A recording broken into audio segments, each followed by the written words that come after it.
श्री राधे राधे। आपका स्वागत है मेरे इस YouTube चैनल डिवाइन हिंदी कहानियों में।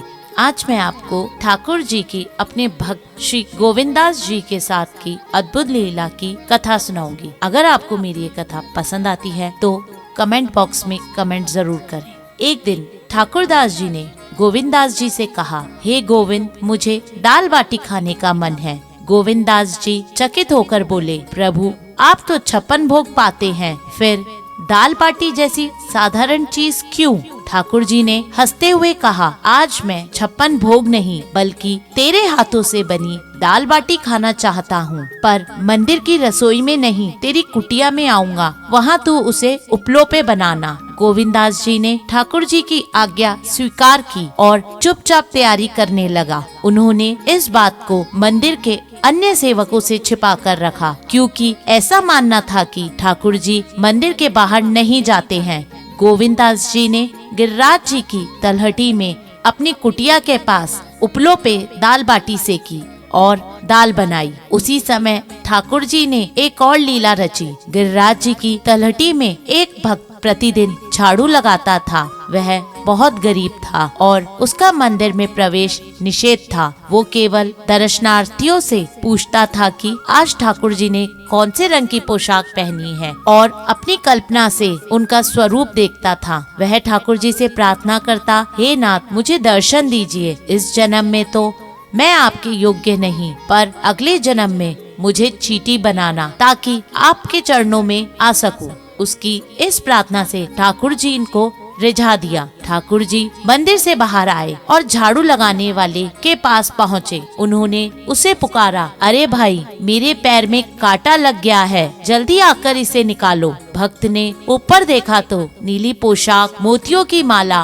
और चांदी का मुकुट पहने ठाकुर जी को देख वह स्तंभ रह गया। वह भाव विभोर होकर उनके चरणों में गिर पड़ा। ठाकुर जी ने अपने चरण उसकी गोद में रखे और कहा, जल्दी से कांटा निकाल, हाथ से नहीं निकले तो अपने दांतों से निकाल। भक्त ने कांटा निकालते हुए ठाकुर जी के चरणों को स्पर्श किया और प्रेम अश्रु बहाए। इस अद्भुत कृपा से उसका हृदय आनंदित हो गया। इसके बाद ठाकुर जी ने कहा, अब तू मुझे गोविंदास की कुटिया तक लेकर चल। भक्त ने ठाकुर जी को अपने कंधों पे बिठाया और कुटिया तक पहुंचा। वहां पहुंचकर ठाकुर जी ने उसे एक वृक्ष के नीचे रुकने को कहा और स्वयं गोविंदास जी की कुटिया में पहुंचे।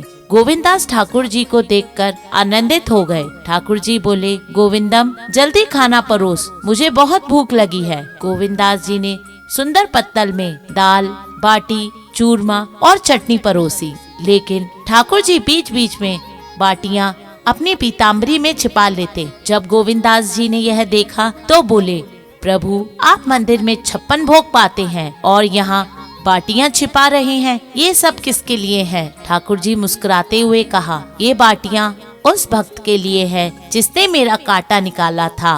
वह मेरा सखा है और मैं उसे इसे प्रसाद में दूंगा। गोविंदास जी ने ठाकुर जी से कहा, प्रभु आपने नियम तोड़कर एक साधारण भक्त को छूने दिया है, अब आपको आचमन करना होगा। ठाकुर जी ने जल लिया और आचमन करने लगे। तभी गोविंदास जी ने ठाकुर जी को कुंड में धक्का दे दिया। ठाकुर जी कुंड में गिर गए और पूरी तरह भीग गए। ठाकुर जी बोले, गोविंदा, मैं तेरी शिकायत गोस्वामी जी से करूँगा, तूने मेरे साथ ऐसा व्यवहार किया है। गोविंदास जी हंसते हुए बोले, आप खुद नियम बनाते हैं और हमें उपदेश देते हैं, यह सब हम भक्तों को दिखाने के लिए है। ऐसा कहकर फिर ठाकुर जी बाहर आए और गोविंदास जी ने उनसे क्षमा मांगी और ठाकुर जी ने वो बाटियां अपने सखा को दी।